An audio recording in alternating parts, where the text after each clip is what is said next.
우리 함께 기도하겠습니다. 하나님 감사합니다. 오늘 우리에게 귀한 날 허락하시고 함께 채플로 예배할 수 있도록 인도하여 주시니 감사합니다. 우리를 언제나 지켜주시고 보호하시는 그 하나님의 그늘이 오늘 이 시간도 깨달아지는 은혜가 있도록 축복하여 주옵소서. 이 시간 함께 하실 것을 믿사오며 예수님의 이름으로 기도드렸습니다. 아멘. 반갑습니다. 저는 소개받은 대로 부산에서 왔습니다. 늘 느끼는 거지만 부산에서 서울 그 거리가 매우 멉니다. 한두 번 오는 게 아닌데도 불구하고 오늘 같은 때에는 이른 아침 나와야 하든지 아니면 그 전날에 출발해야만 이렇게 와서 설교를 하거나 강의를 하거나 아니면 집회를 인도할 수밖에 없는 먼 거리에서 왔습니다. 저는 지금으로부터 5년 전에 부산에 내려가서 목회를 시작하게 됐는데 저희 동네 사람들은 부산에서 왔다라고 하지 않고 해운대에서 왔다라고 하더라고요. 왜 그런가 해보니까 가서 5년 살아보니까 해운대가 부산이기는 하지만 좀 다른 곳이구나라는 생각이 들기도 합니다. 살기가 너무 좋아요. 그래서 해운대 사는 사람들은 해운대에 자부심이 있는지 어디서 오냐 그러면 해운대에서 왔다라고 이야기를 하곤 합니다. 2020년 3월 1일에 부임해서 벌써 5년의 세월이 지났는데 5년 전으로 거슬러 가서 보면 부산이라고 하는 곳이 왜 그렇게 낯설고 힘들고 어려운지 맨 처음 목회를 시작할 때 생각해 보니까 한숨의 연속이었구나라는 생각을 해보게 됩니다. 우선 도시 자체가 낯설었습니다. 부산의 문화가 달랐고 사람들도 뭔가 특별해 보이기도 했을 뿐만 아니라 음식도 저하고는 잘 맞지 않는 것 때문에 아마 자주 한숨을 내쉬지 않았을까 이런 생각을 해보게 됩니다. 저는 충청도에서 태어났고 또 수도권에서 오래 살다가 미국에서 공부를 마치고 다시 수도권에 지내다가 거의 수도권이 제 삶의 바운더리라고 생각했는데 부산이라고 하는 곳은 저하고는 잘 어울리지 않는 것 같아서 너무 힘들었지 않았을까 이런 생각이 들기도 합니다. 무엇보다 언어의 문제에 있어서 여행할 때는 몰랐는데 살아보니까 너무 다른 거예요. 여기서 부산에서 오신 분들도 계시죠? 너무 힘들어요. 지금도 잘 적응이 안 될 때가 많습니다.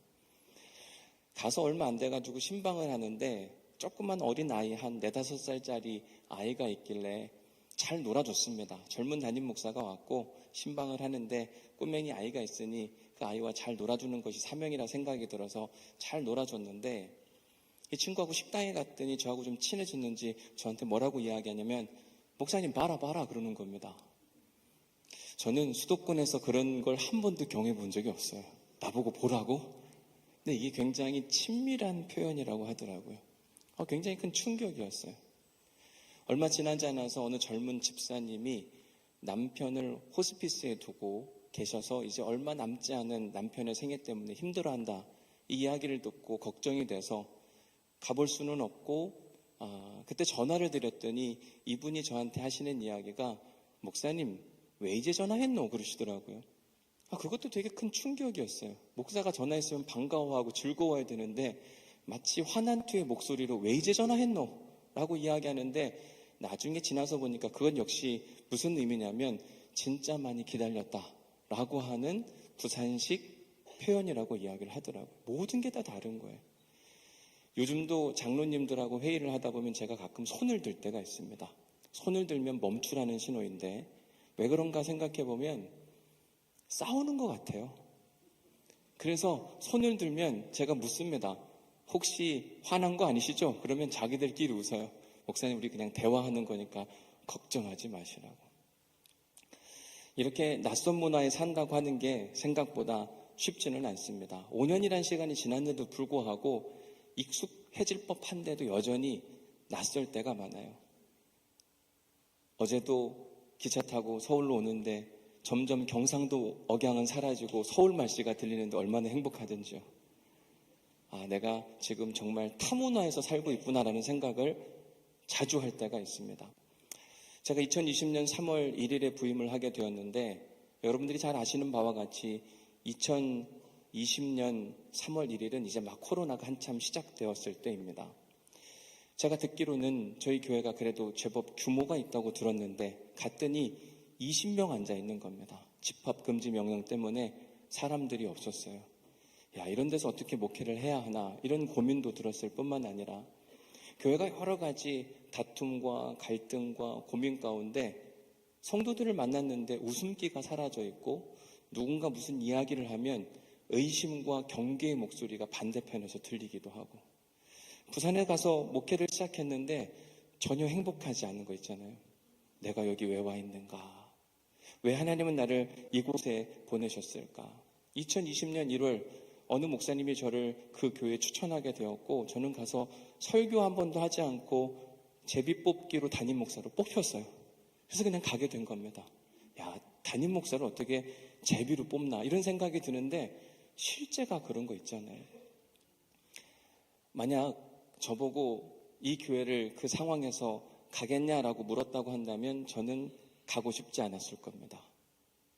왜냐하면 이유를 대라면 뭐 많을 것 같아요. 일단 제가 살던 삶의 바운더리인 이 수도권에서 가장 먼 저 끝까지 부산까지 가라고 하는 게 저한테는 큰 부담이었습니다.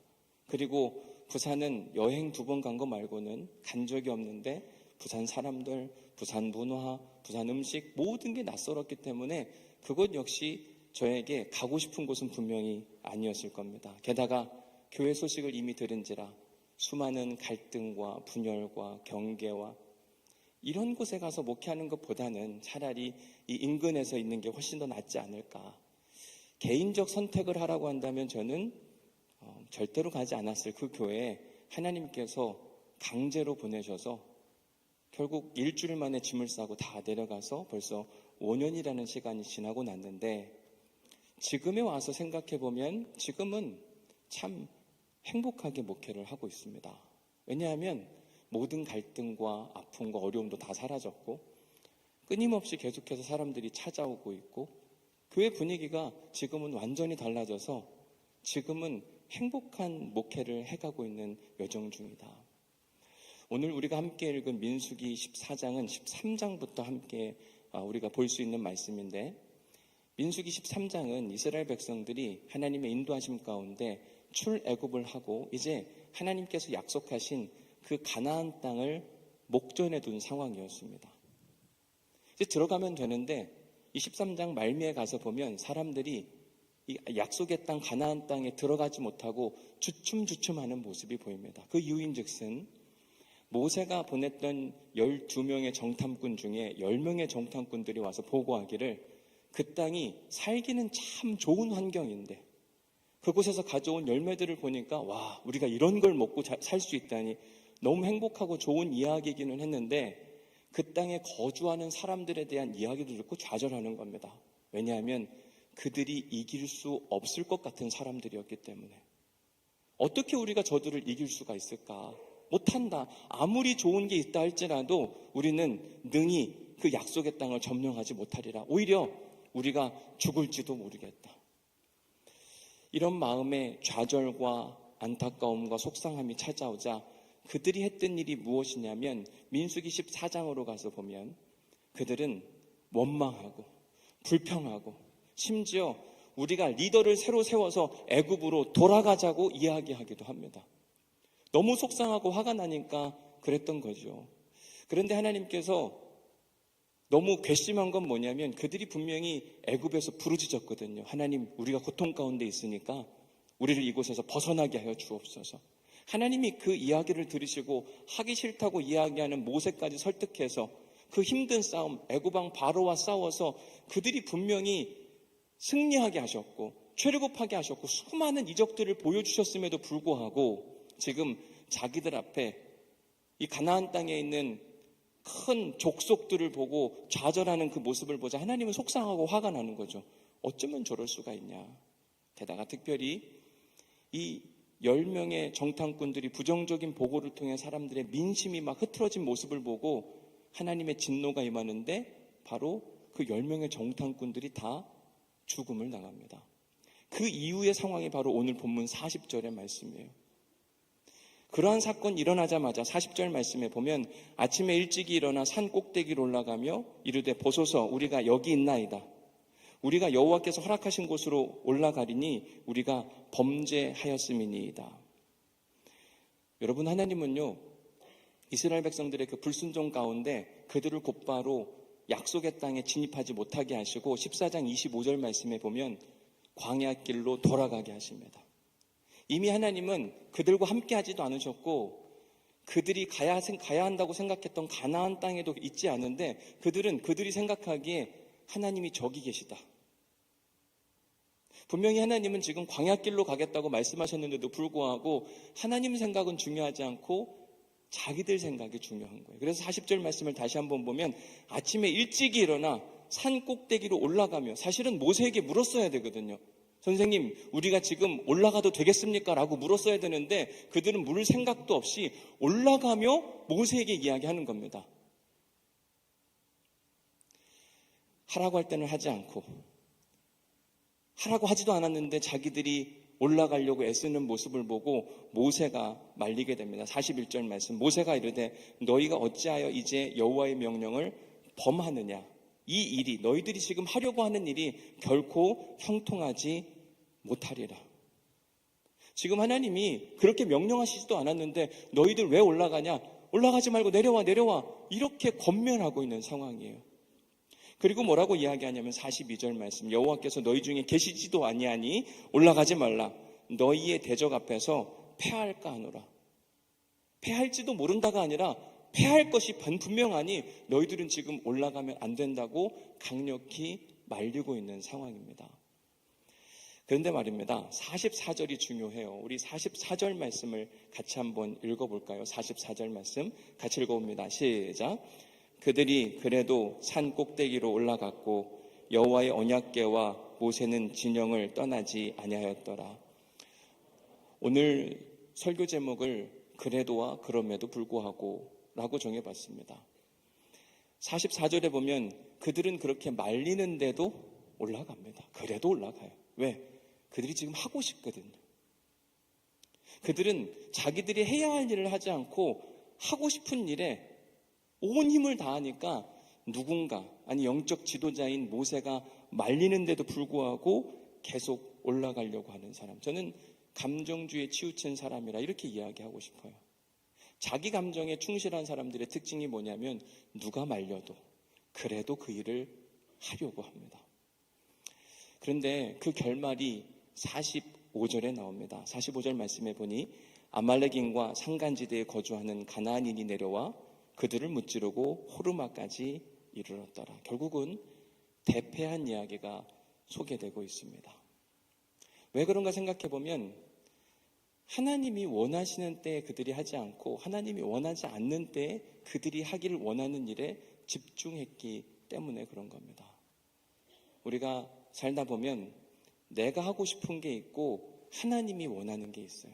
그게 둘이 딱 맞으면 너무 좋은데 어느 때는 내가 하고 싶은 일과 하나님이 원하는 일이 엇갈릴 때가 있습니다. 나는 간절히 원하는데 하나님은 원하지 않으실 때가 있고 나는 원하지 않는데 하나님은 원하실 때가 있어요. 오늘 본문에 등장하는 사람들은 하나님은 원하지 않는데 그 일들을 그래도 해나가려고 애쓰는 모습, 사실 말려도 잘 안 될 때가 있습니다. 지금으로부터 6년 전 어느 커플이 저를 찾아와서 결혼하겠다고 이야기를 하길래 결혼하지 말라고 그랬습니다. 예식장도 다 잡고 다 했는데. 왜 그런가 하면 그 둘은 사랑하지 않았기 때문에 그렇습니다. 결혼하겠다고 하는 커플이 와서, 그것도 한 분은 전사님이고 한 분은 청년이었는데 결혼하겠다고 이야기하고 예식장도 다 잡고 다 했는데 결혼하지 말라고 하니까 이 두 분은 굉장히 당혹스러워 하더라고요. 늦은 밤에 찾아왔는데 안 된다. 너희들은 절대 결혼하면 안 된다. 여러 차례 말렸거든요. 왜 결혼하지 말라고 이야기하십니까? 너희들은 사랑하지 않기 때문에 그런다. 어떻게 아시고 저희한테 그렇게 이야기하시는 겁니까? 사랑한다면 증명해봐라. 너희들은 사랑하지 않는다. 결국 말릴 수가 없었는데 그 제가 해드렸던 이야기는 뭐냐면 나는 너희들의 결혼을 축복할 수는 없을 것 같다.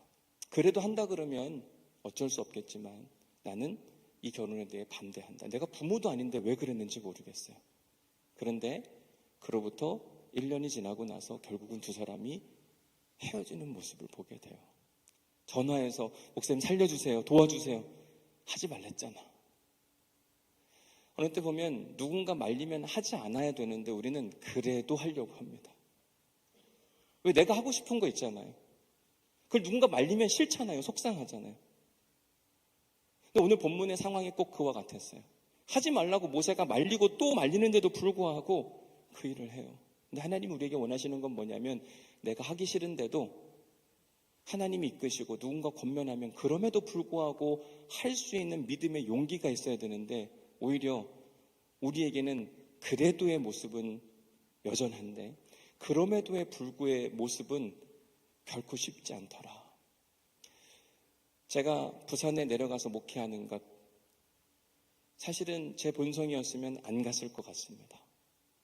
그런데 하기는 싫었지만 가야만 한다고 하니까 오래 기다리면 마음이 바뀔 것 같아서 일주일 만에 짐 싸서 차 한 대에 그냥 내려가고 말했어요. 왜 그랬을까? 지금은 생각해봐도 잘 이해를 못하겠으나 그런데 시간이 지나서 어려운 시간들을 다 뚫고 지나가고 나니까 이제는 좀 이해가 되고 왜 거기에 갔어야만 하는가. 지난주에 아이들 세례를 주는데 16명의 아이들이 와서 세례를 받는 게 너무 행복하고 좋은 거예요.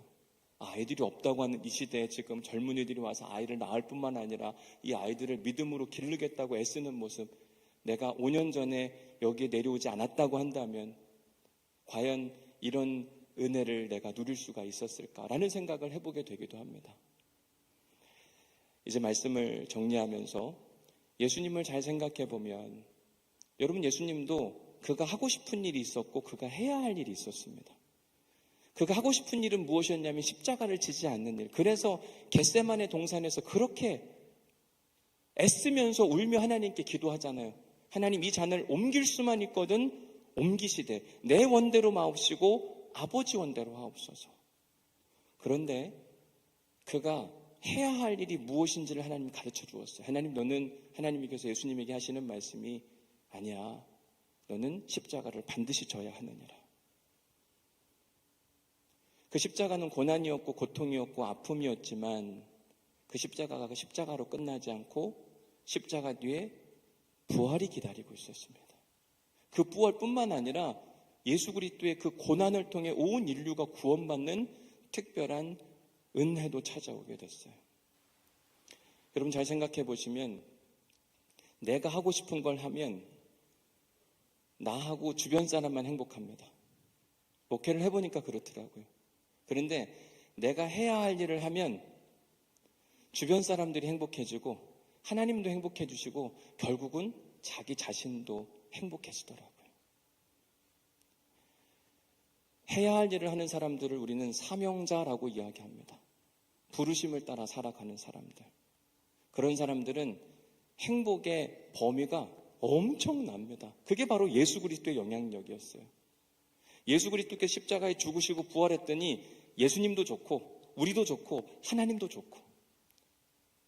그런데 자기가 하고 싶은 대로 했던 사람들, 대표적으로 가룟 유다 아닐까요?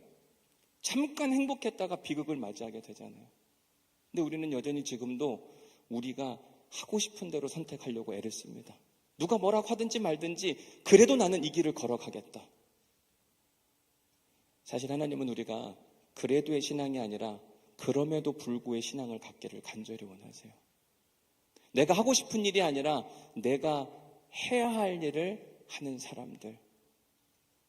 바라기는 오늘 예배하는 우리 모두가 우리가 하고 싶은 일이 아니라 우리가 해야 할 일을 찾아서 스스로 애쓰고 나아감으로 우리를 통하여 하나님도 기뻐지시고 우리를 통하여 하나님의 구원, 하나님 나라의 역사가 열방까지 흘러갈 뿐만 아니라 그로 인해 우리까지 행복해지는 놀라운 은혜와 역사가 우리 모두에게 함께 하시기를 주님의 이름으로 간절히 축원합니다.